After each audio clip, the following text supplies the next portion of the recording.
We got a special guest today, Matt Carter from the Wolfpacker. They've been involved with me for about as long as I can remember from the days I committed at NC State. We'll talk about JC a little bit, who's doing much better. And I messaged him the other day saying it seems like yesterday when I had committed, and I literally just gave him a call right when I committed, like, hey man, I'm going to NC State. So you guys have kind of been intertwined throughout my whole process of NC State. So I appreciate that. So welcome, Matt Carter. How you doing? I'm doing good. I can remember that phone call was at like 10 o'clock at night or something like that too. Wasn't it like 10 or 11 o'clock? Yep. And it was right after we finished the basketball game. Coach Tao came and watched me play, and I just looked at my parents. I'm like, it feels right. And so we at like 9:30, 10 o'clock, we're just making all the calls, letting everybody know that we had decided to play somewhere. But he told me the other day, he's like, yeah, I can remember it like it was yesterday. I was walking in my kitchen at 10 o'clock at night, wondering why this guy's calling me. Yeah. You thought it was some probably random phone call. Like, is he just wanting to chit chat here? Yeah, pretty much. But so we got a good one today. So we're going to do a little bit, I don't want to say more than what we have been doing on the podcast, but we got a lot of things we want to dive into. Obviously, the ACC tournament is going to be coming up. We're going to talk about some recruits coming in. Obviously, Breon Pass is the one where the name that keeps popping up on my Twitter feed and everything about having some great games. Just to keep the fans happy, we'll do some hypotheticals. What is it going to take for NC State to get in the tournament? And then at the end, we're gonna dive into the NC State women's basketball team who just won the ACC championship. So let's kind of get started here. What are your expectations, or what are we feeling the expectations are for this NC State team going into the ACC tournament? I feel like it's kind of scary, right? Because you've been on a 5-game winning streak. You have to acknowledge that maybe it wasn't the toughest 5-game stretch, right? Yeah. But on the flip side of that, I went back and looked. They've only trailed by more than 2 points in one game. Yeah. And that was a 3-point deficit to Wake Forest. So they've been playing really well, even maybe the competition hasn't been the best.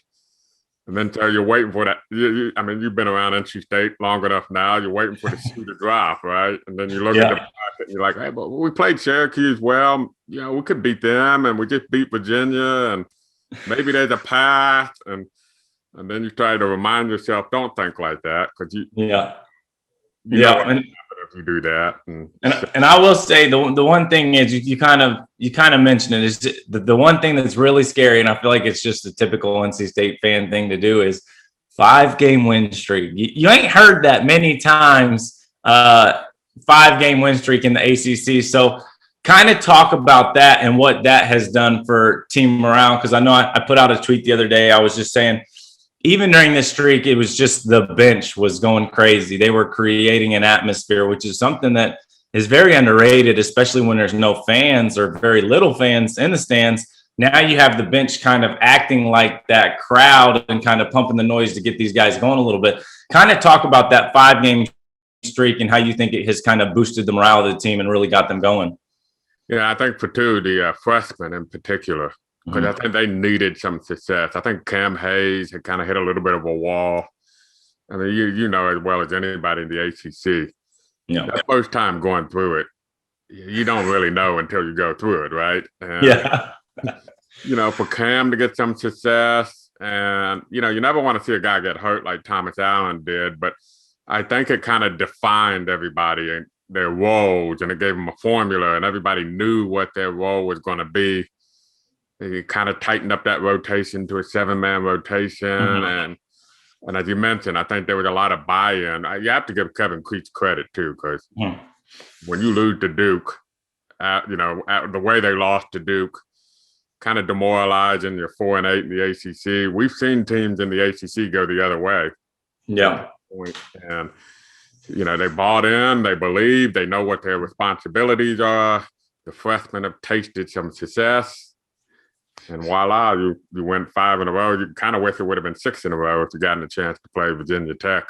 Yeah, so that'll kind of take me into my next question. So with that Virginia Tech game, being canceled, do you think? I think obviously the short answer is yes. It somewhat hurts NC State because that they needed that game. But did you ever hear any talk around that they really wanted to try and schedule something, or was that just not a possibility? Yeah, from my understanding, they really did try to schedule something. Okay. They were non-conference opponents, and the main thing they got was thanks but no thanks.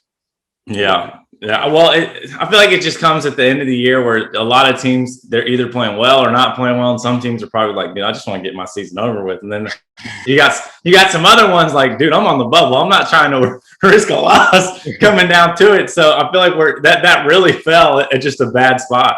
You know what really hurt too is when Roy Williams at UNC scheduled Marquette and then lost to Marquette. Yeah. I think that scared a lot of teams. I don't know. That's just me thinking out loud. But I bet that scared a lot of teams to say, we're not going to add another game and jeopardize ourselves like UNC did. Well, we should have just called Marquette. I think that would have been they would have been like, yeah, man, this is a good idea. We'll just go right back to down south, and we'll play a game and try and get us another win. So that's the team we probably should have called. Yeah, possible. Yeah. So the quad 3, but. Yeah, I hear you. But kind of on this 5-game win streak, I've been real critical of Coach Keats, and sometimes I got to remind myself to calm down a little bit just because of the situation with COVID and everything. But just kind of talk about what he's done different, do you think, in this 5-game winning streak? Because there's a few things that I mean, once you go through years that I've really seen that he's kind of made some changes that have really turned this team around. I think for one, he went tall lineup. Yeah. Darion Sebron and DJ Funderburk in, moving Jericho Hellam to the 3. Now you got 4 guys 6'7" or taller. Yeah. On the court. That's as before you were playing, almost 3 guys in the starting lineup that were 6'2" or shorter.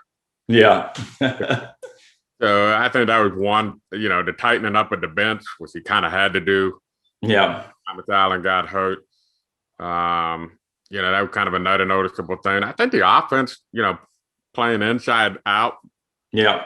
With the post, feeding the post and kind of working from there. It changed things up. You see, I don't know, you can correct me if I'm wrong. It feels like there's better ball movement. Yeah. Yeah. Different kind of action off the screen versus, just running a pick and roll at the top or the side and kind of going from there. So, and I think going bigger has helped him defensively as well. Yeah, and that's been my most critical point of the whole season. Obviously, defensively, you're going to have some up and downs, but at the end of the day, Coach Keats is a defensive-minded coach. He will get those things corrected. He will always have that kind of running smooth. So offensively was my biggest scare.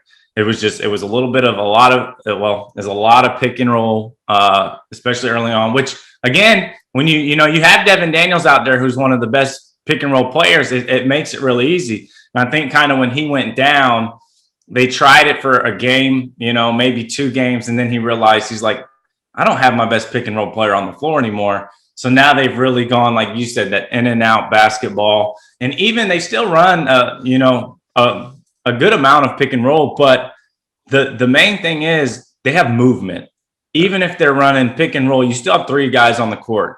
They're moving. If one guy's in the corner and one guy's in the wing, they're kind of interchanging. And just those little movements, it doesn't really get noticed by, just people watching the game. But as a player, just, them going from corner to wing to corner, that defense has to pay attention to them. That has now incorporated them into the play in some way. And we call it a tag or, a touch. There's different ways. So the guy that's in the corner, if the ball screen is on the other side, he's got to be the one that tags the big or helps on the big. But when you got those guys interchanging now, they have to interchange unless they just switch it. But if they interchange now, there's not really a tag guy there because they're trying to figure it out. So that's the thing. I've really seen them now really move the ball. Even they had Braxton do a cross screen, down screen action. Jericho's been involved in that kind of cross screen, down screen action. They're doing a lot of roll replace. So DJ and Manny are setting the the roll up high. And so the other big, if DJ's in the game or Jericho's in the game, Manny will roll, and then the other 4-man or whatever will come high. So they're doing a lot of action that, just makes defenses think a little bit more, and especially in today's day and age.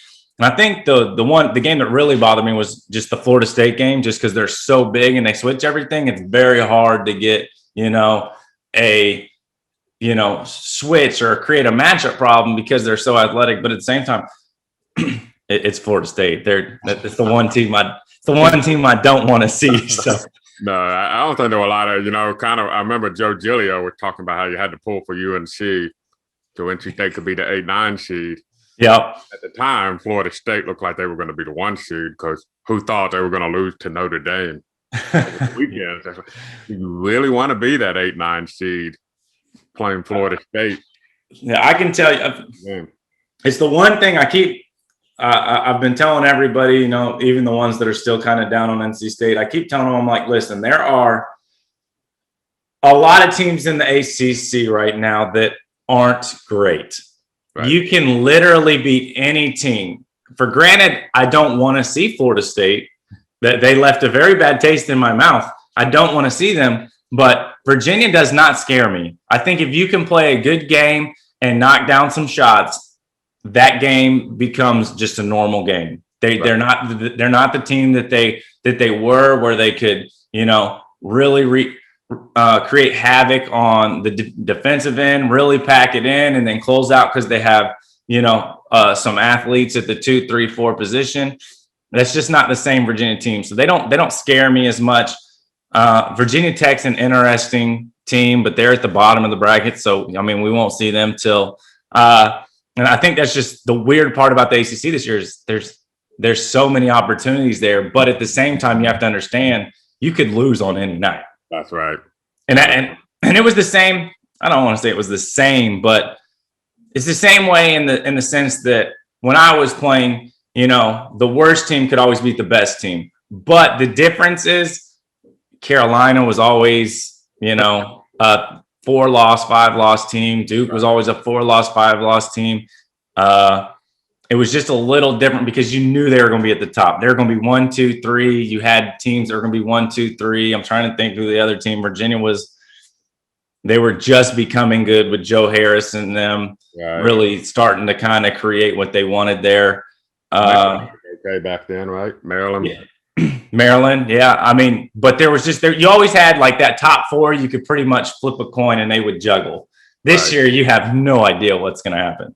You know what, too? I actually think Georgia Tech might be the sleeper team, and I think they got the best starting 5, and I think they're the 5 seed or maybe the 4 seed. So you're right. It could be a number of teams. Clemson can make it really ugly on every team they play, and ugly their way to a title. So, but at the flip side, like you said, you could lose that first. Any team could lose that. Yep.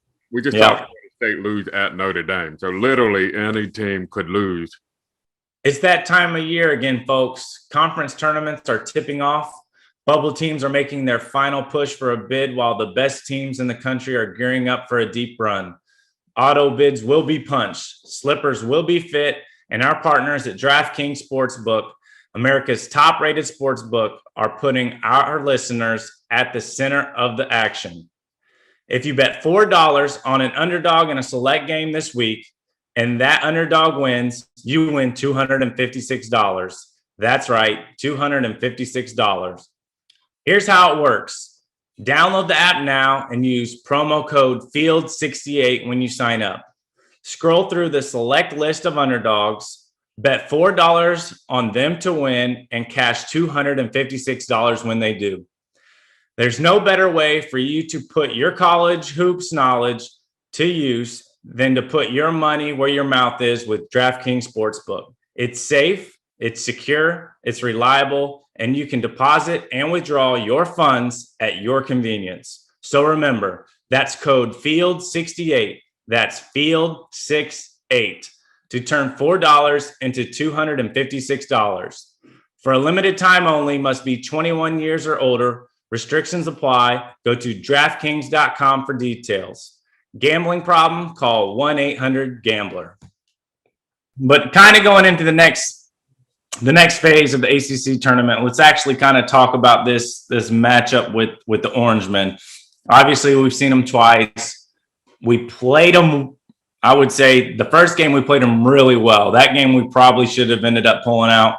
Second game, we kind of let things get away from us, late in the second half. Kind of talk on that and what can we kind of expect, from that game and what we should expect from a matchup standpoint. Yeah, that's interesting because of the 2-3 zone. You would think NC State has the ideal guy with Jericho Helms, right? In the middle of the zone. And even Thunderbolt can hit the 15-footer being in the middle of that zone. It's interesting. That first game where they should have won, Sebron played a lot of minutes. Yeah. Played really well that game. He did not play as much that second game. And I kind of wonder if the length of Sebron, might be a bit of a difference. There's opportunities to rebound in the zone. He's a great rebounder, as we saw last game out. And so I kind of wonder if that might be an interesting, little matchup to watch there. And he might be able to they got those big guards, Syracuse does, and he might be able to defend them a little bit better. But it is an interesting matchup. It's hard to beat a team 3 times in 1 year. It's 2. Yeah. You have to like that going for NC State. But, Syracuse is fighting for their bubble life as well. They'll be motivated, and it could go either way. I think Ken Palm has it a 1-point game. I wouldn't be surprised. It will be interesting. I think the one thing, and you mentioned it with Sebron, we've got on the locker room app for it was the second game, right? And someone asked on there. They said, do you see Sebron getting a lot of minutes? Because he's maybe not necessarily the best shooter, this and that. And I was like, yeah. I mean, you don't have to have great shooters to beat a zone. The way I look at it is, he's got to find a way to get himself involved some way. And, that's crashing the glass. In a zone, they don't necessarily rebound great. So, on a miss, you can run down a rebound. And then on top of it, you got to think from a defensive standpoint. He can switch. He's very similar to Jericho in a way that he could switch, 1 through 4. And they've proven that they can even guard the 5 at times, right, and hold their own. So he could be one of those guys that even if, he doesn't necessarily shoot the leather off the ball, he can really create stuff with his high motor and just kind of run down some offensive rebounds and create extra possessions. Because to me, if you can create 3 extra possessions in a game, I like the odds to get at least 1 basket out of it, which doesn't necessarily count for his points, but he's also creating, points for us. But 2, the one thing that I did notice in the second game that has, kind of scares me is I love my guy Manny Bates, so I don't want anybody to take this the wrong way. His catches need to happen very, very short corner. So when the ball goes middle and he starts to dive off the short corners, off the baseline, we want those almost to be for dunks. We really need to not put him in a tough spot, because I feel like we put him in a tough spot at times where we threw it to him in the short corner, and that's where they trap. Yep. And so now they're trapping, and Jericho's diving off of the elbow.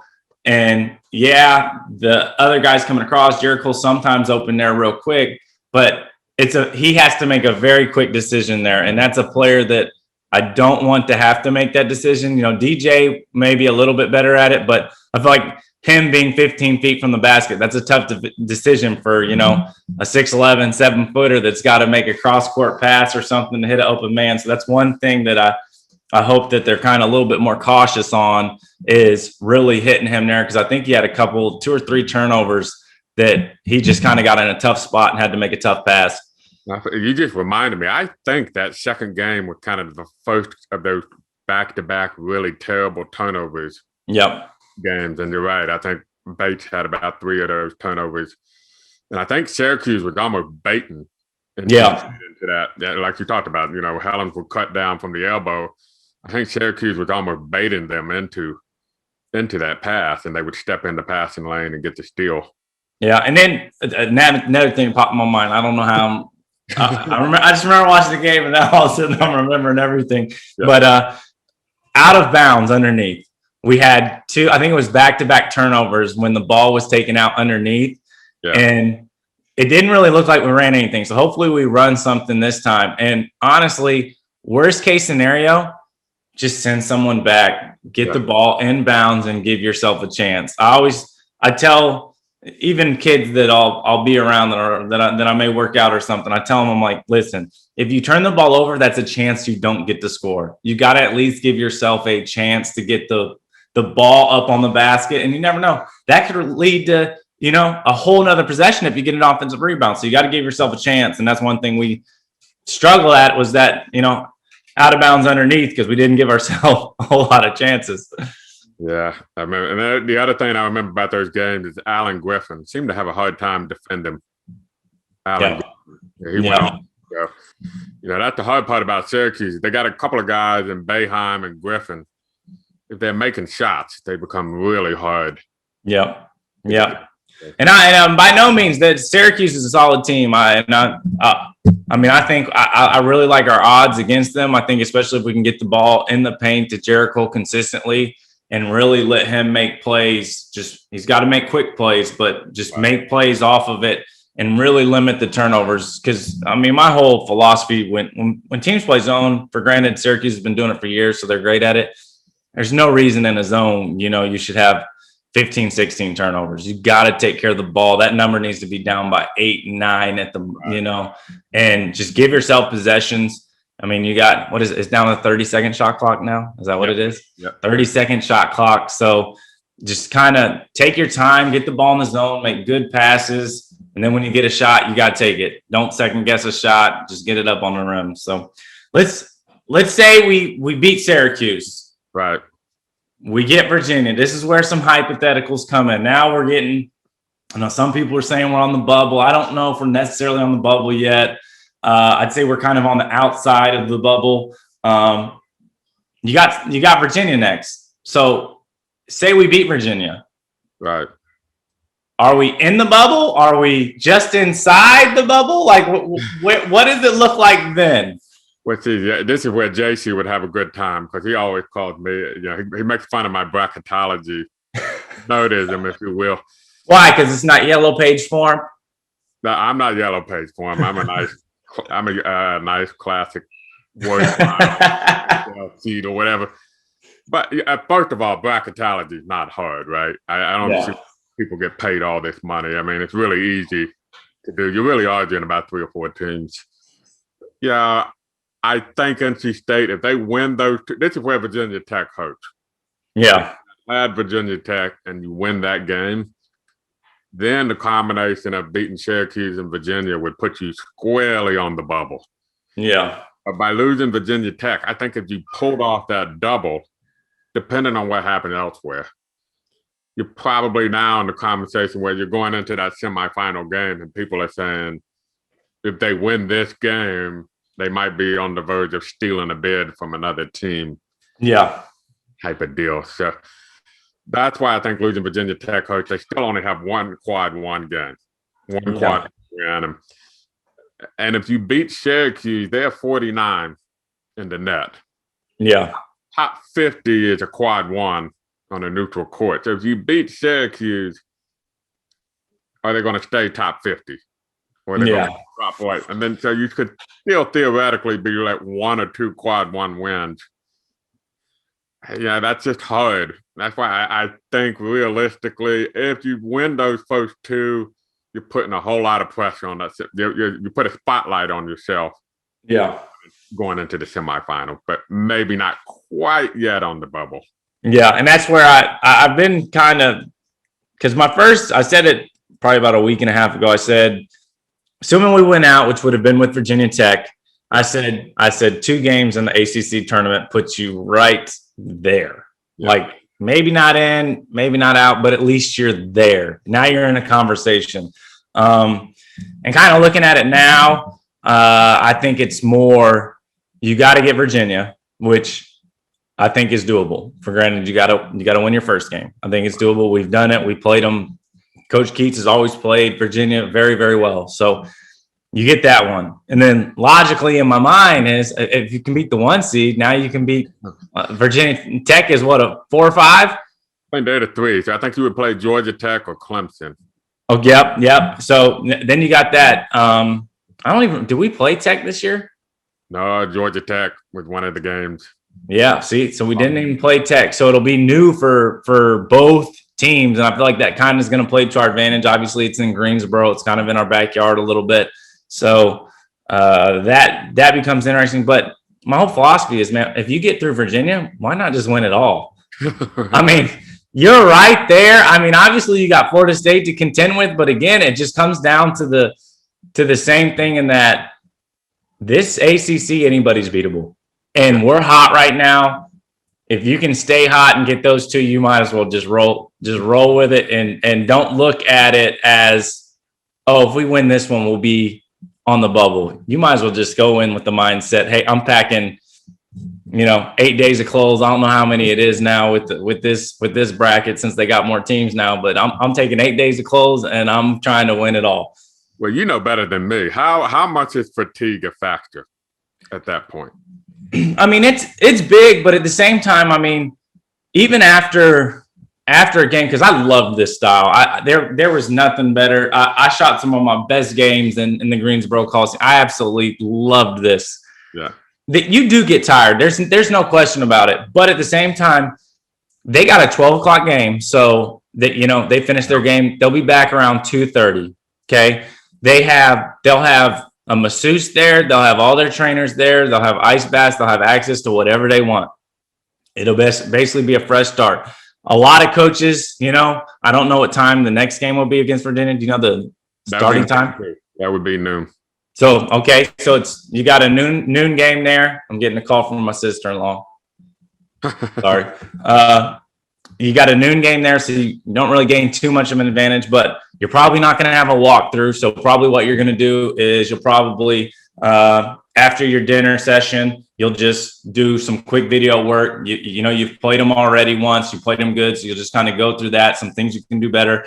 So you won't have a shoot around in the morning. So you wake up probably around 9 o'clock, 10 o'clock. You're heading over to the gym, maybe even heading over at 9:30 to get started. But it's just completely different. And the one thing I will say that's got me a little bit thinking, fatigue has never gotten to me, but I'm also can feed off the crowd. There's a different energy at the ACC tournament when you start coming through that tunnel and, it's not all NC State red, but it's a lot of NC State red. Then you have Duke, you got Carolina. Everybody's coming to watch these games. They may not be polling for you, but everybody's there. It just has a different energy. So that's one thing that could really, when I may have been fatigued, it kind of picked me up and was like, hey, this is the ACC tournament. This is one of the biggest and best tournaments you can be involved in. And that's one thing that may kind of scare me is that maybe that, excitement, they don't get that feel. And then it may kind of play into that a little bit. Yeah, I got one quick story and then one quick thought. I remember, I think it was your freshman year, we went to shoot around the day before the ACC tournament started, and JC and I were just kind of talking in the corner, and you were there shooting 3-pointers, and you turned to us and said, how many have I made in a row? We weren't really paying attention, so then we started watching, and then you proceeded to make like 6 or 7 more in a row. And then the next day, I think you played Florida State. Yeah. I think you made 6 3-pointers? Just probably. And I got so you obviously love shooting in Greensboro. There was nothing better. And the weird part was they use a Spalding ball, which is a ball nobody in the ACC uses. It's the only time they use that ACC Spalding ball. And I hated that ball. Oh, really? It felt so hard. It was very comparable to the Under Armour ball. I know everybody loves, making fun of me for the Under Armour ball, but it was very comparable to that. And I never really liked it. But now if I could get my hands on it, I just want to shoot with it one more time. That I for some reason, when I got a hold of it in a game, all of a sudden it was my favorite ball. Right. Well, also, they hadn't played in front of fans all year long. And so yeah, a small crowd. Yeah. In Greensboro. So for them, that small crowd may feel like Yeah, that's true. Just having maybe 1,000 NC State fans at a game may feel like, we'll talk about the women in a second. My coworker Justin went there. He said it felt like a championship game environment. Yeah. Seconds. It wasn't really, but he's so used to nobody being there. Yeah. In a reaction to a shot made with a couple seconds to go made it feel like you were in a actual tournament environment. So they may be able to play off of that. Yeah, and that's the thing. Because my logic is, when you are tired, obviously you have your trainers and stuff that maybe you start to feel a little bit fresh, but also when you can feed off that, when you can really, you kind of forget about the bruises, the bumps, all that. It's just 40 minutes, whatever I can give right now.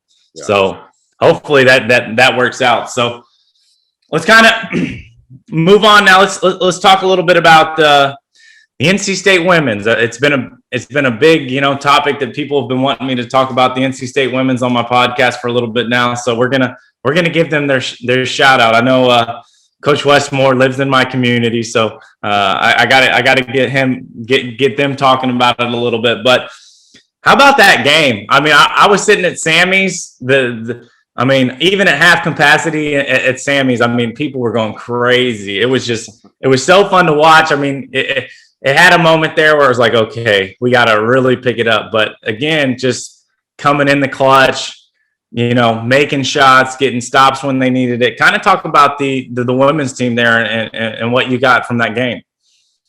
It proved that getting Raina Perez in the offseason obviously was worth its weight in gold, but she really was the difference on this team. Now you have a bona fide point guard. Yep. That was kind of the $1 million question mark, is could somebody step up at point guard? And obviously she made the huge shot there at the end of the game, but I'm talking to a buddy of mine who just says when you have Wes Moore, you always feel like you have a chance to win the game. And because they're so well prepared and they just, it's something about the way they're prepared and ready to play and the development of the players. I don't know about you, but in my world, if you beat Louisville twice, you went to South Carolina and beat them on their home court. You haven't beaten any of these teams on your home court. Yeah. Your two losses, one was without your best player. Yeah. On the road against an NCAA tournament team. The other was a fluky game where Carolina made like 18 3-pointers or some ridiculous amount of shots on their home court. It would seem to me that would clinch the number 1 seed. Yep. For NC State. So I'm a little surprised it's still up for a debate. I don't know about you, but I know on the men's side that we wouldn't have a debate right now. That's a number 1 seed. Yeah. It's all goofy. I don't even know what they're trying to look at. It's just logically you have a 2-loss team. Okay, they've got 2 losses, maybe more than a 1-loss team or whatever. But logic just says they literally just beat Louisville's going to end up being probably a 2 seed, 3 at worst. So you beat them the first time you beat them, they were number 1 in the country, correct? When you beat them by double digits too, yeah, they were number 1. Okay, you beat them by handedly. So when you valued them at number 1, they got whooped on their court, and then on top of it, you go to beat the team that you thought was number 1 from the very start of it on their court. Yeah, to me logically it makes sense. There's, and I keep seeing all the 2 seed, but honestly, I don't know how they can't make them a 1 seed. I don't know if they're just hyping this thing up. But the one thing I can say is if they make them a 2 seed, it's just more they have to work for. It's just proof that nobody's bought into the NC State women's program. They don't respect the program. And to me, as a player and as a coach, I would just look at my team and be like, what you've done doesn't matter. Clearly, it doesn't matter. Nobody is believing in you. So you got your back against the walls. The only thing you can do is go out each and every night and just, step on somebody's throat. And, if you watch this team, I encourage anybody to watch. These girls are they put in their effort every single time. Yeah. You're never going to get a lack of effort from them. And as you saw from the title game, it's really fun to watch. Yeah. How hard they play.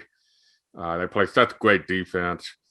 I think they have the best starting five. Now, granted, I don't know Connecticut as well, but I've seen them play South Carolina.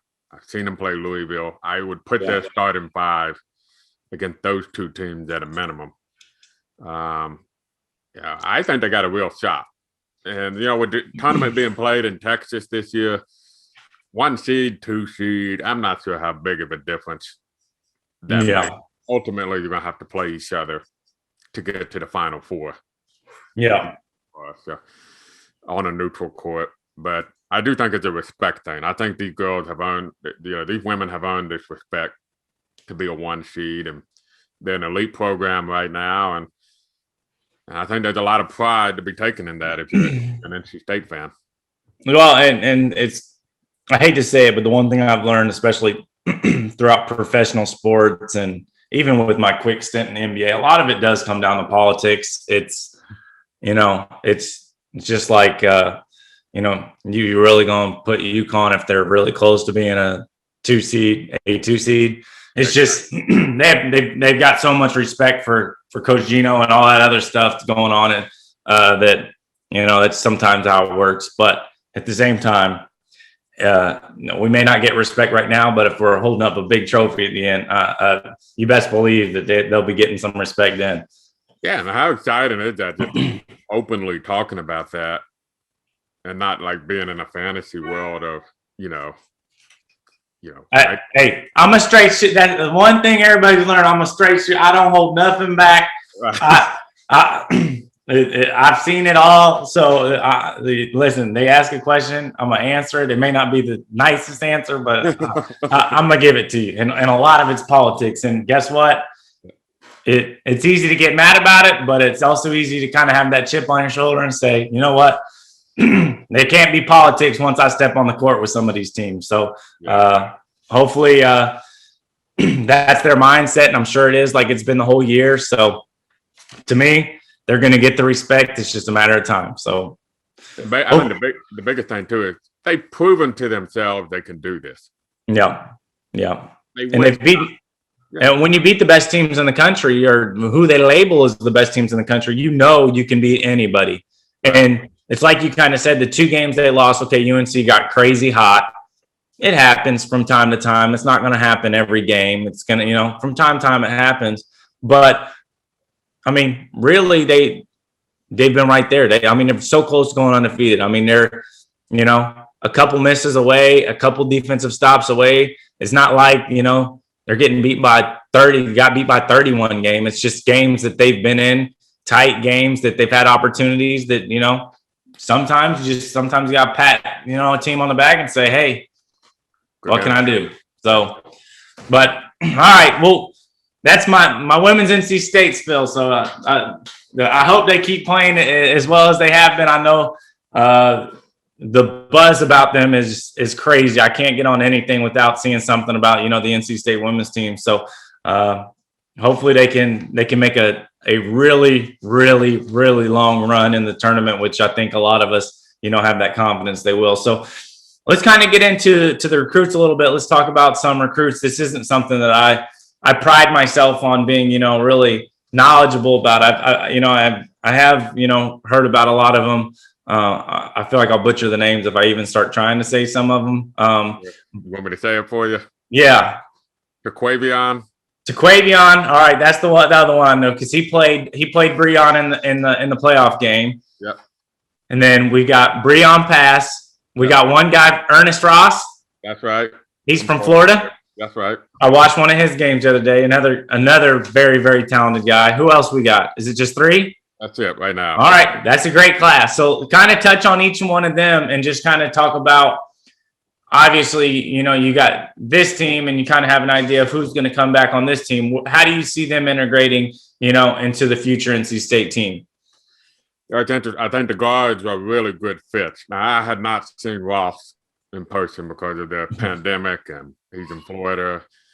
He's probably the most highly touted of the 3.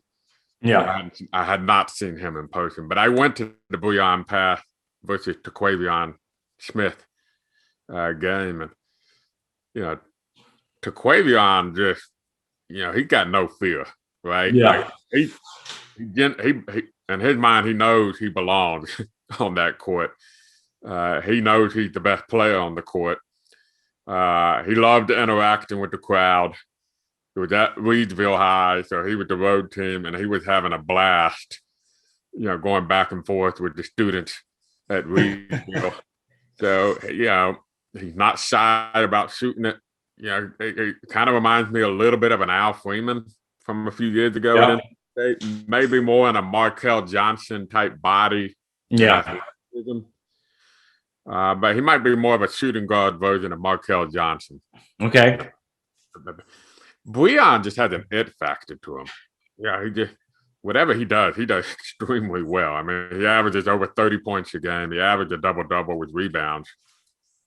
And then, this past Friday, he went on the football field, played the defending state champion, and he caught 7 passes for 100 yards and a touchdown and intercepted a pass. It's just one of those guys that whatever he does, he just does it extremely well. Yeah. But what I love about him is a great shooter. I mean, the shot is pure. It doesn't hit rim when it goes in. He made 2 3-pointers while being fouled to Quavion. So we know that Kevin Keats likes shooters. Breon can fit there, and Quavion fits with the up and down. The Farmville's playing style is very similar to what NC State likes to do. He could be able to come right in and be comfortable. I don't know how much playing time is going to be available next year with Cam Hayes and Shaquille Moore and all those guys back. Yeah. But, they got some really good young guards. And I think they're all kind of their 3 to 4 year players. Yeah. That will be older, good guards down the road. Yeah.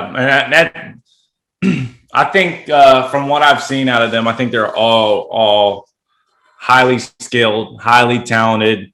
They're going to really mix and match with what we got going on there. But it's kind of like you said, the only thing that really concerns me is you got a lot of guard heavy up front, and you're going to have to mix and match them a little bit. But hopefully, and again, another thing that, a lot of people aren't thinking about is I'd really like to see, a full preseason. With COVID, we didn't have that. So Shaquille and Cam and all the freshmen, Sebron and Farrar and all of them, they didn't get the, full effect where they could get in the gym early on and really get used to the system and this type of thing. So if they're able to get that, I feel like they will already be ahead of what, the previous freshman class was, because you've seen where, this class currently kind of hit a wall. They got thrown into the AC schedule very, very early, which is not easy for a freshman. And they took their lumps a little bit. And now you see they've kind of got their feet wet. Now they're really starting to kind of take off here. So it'll be nice to see if they can get in, earlier and then kind of get that real preseason reps in. They can maybe take off and really excel a little bit earlier, especially than what this class did, just because, they didn't have the opportunities. Yeah. But you mentioned, I think they only really had 3 or 4 games too. Yep. Yeah. And usually too, like, and I don't know how it exactly was. Like, I remember back, we had practice games against George Washington came down. I played ECU one time. We went and did practice games against, we stayed there and we'd do one game someone would play zone. The next game we'd do full court pressure. The next game, I mean, you worked on everything. So you had a feel for it. And I feel like that's something, one, you don't really get into when you do it and you do work on it.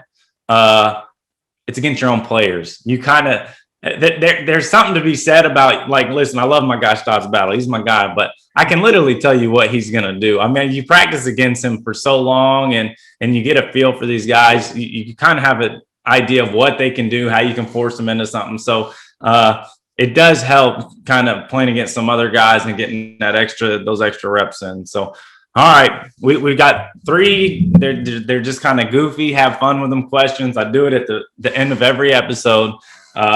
So have as much fun as you want. So the first one is, what is your favorite NC State moment? Lord. Yeah, when I'm a student, can I go back to my student days or just whenever you want? So the next question is more like during your Wolfpacker days. This question's like whenever. Just as a NC State person, when is your favorite moment? First football game I ever went to was 1998. Okay. I was a student. I was a freshman. They played Florida State. And at that time, Florida State, they didn't just beat you. They they beat you down. They annihilated. They will take Clemson now and times it by 2, right? I mean, they would win games 70-7. They had lost one ACC game in their entire history of being in the ACC at that point. And they just couldn't defend Torrey Holt. There's a lot of people that couldn't defend Torrey Holt, though, in his defense. Yeah. And then Chris Winkie threw 6 interceptions. Wow. And so we ended up beating Florida State 24-7. Back then, they let you on the field, get on the goalpost, take down the goalpost, and then you would carry it out to stadium and start going down Hillsborough Street. No, was it West? No, Hillsborough. Yeah, Hillsborough Street. That was my first really big party. Yeah. So that kind of always stuck out to me. That's a good one. Anytime you can carry a goalpost down Hillsborough, something good's happening. We could say that. Fell off the goalpost. So let me tell you, that hurt. That's a bigger fall than you might think. It's only a 10-foot drop, man. Yeah, no, and you don't feel it till the next morning. Right? All that adrenaline. Yeah. Maybe some other substance. Yeah, then I'll plead the fifth on that part. But that next morning, you're rolling out of bed and you're like, God dang, why does my butt hurt so much right now? Oh, yeah, I fell off a goalpost.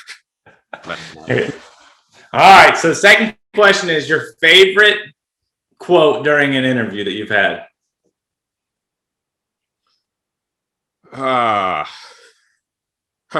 Some of them I'm not sure I'm allowed to say. That's fine. Well, we're PG. We have a producer. Emma Gentry's great. We'll give a shout out to Emma Gentry. We got a producer, so if we need to bleep anything out, we're more than capable. It was usually Richard Howe. It would probably involve Richard Howe. So you got Richard to talk. That's even better. So I want to hear one of these. I can't remember off the top of my head what he said, but it would be basically there was no filter, right? Yeah. And so if it was a bad game or something like that, if y'all lost a tough game, he would literally say stuff like, "We need to get our shit together," stuff like that, or I'm not gonna fucking put up with this. I can't use any of this. That's all right. That's great, dude. Yeah, so that's exactly how Richard is, though. So shout out to Richard because I think he, if he hasn't yet, I know he's back. He's finishing his degree and he just graduated, I think. So congrats to him. I know I talked with Lorenzo the other day. Lorenzo's doing the same thing. He's in the process of taking some classes online and finishing up. So yeah, Richard's one of those. At least you got some words out of him. You can't use any of them, but at least you got some words out of him. Yeah, that was at the end of his career, his senior year. Y'all kind of had those ups and downs that year. And he became the guy. I mean, it was like him and you and Richard were the only two guys they would consistently bring out of the locker room, to talk to the media. Yeah, those the good old days right there. Going over to the visitor hockey locker room and giving you our best. So, all right, this is the one everybody gets. Former players, media, everybody gets this one. So, favorite place to eat on or around campus? I'm gonna have to do it. I'm gonna have to do a tally and go back through all these and do the tally and find out, what place gets the most, and maybe see if I can't have them as a sponsor or something. So your number one place to eat on or near campus? I'm old school, so Emilio's always. I mean, the meat lasagna at Emilio's is undefeated. Plus, you get a basket of bread. I could gain 5 pounds sitting down at Emilio's. So that was probably, there was a pizza place when I was a student there. It's not there anymore. I'm trying to remember what it's called. It might have been Two Guys or Two Brothers or something like that. That was really good. But I would say Emilio's. I mean, Emilio's is a safe choice. We've had that. That's probably our third time. I think Terry Gannon went with Emilio's.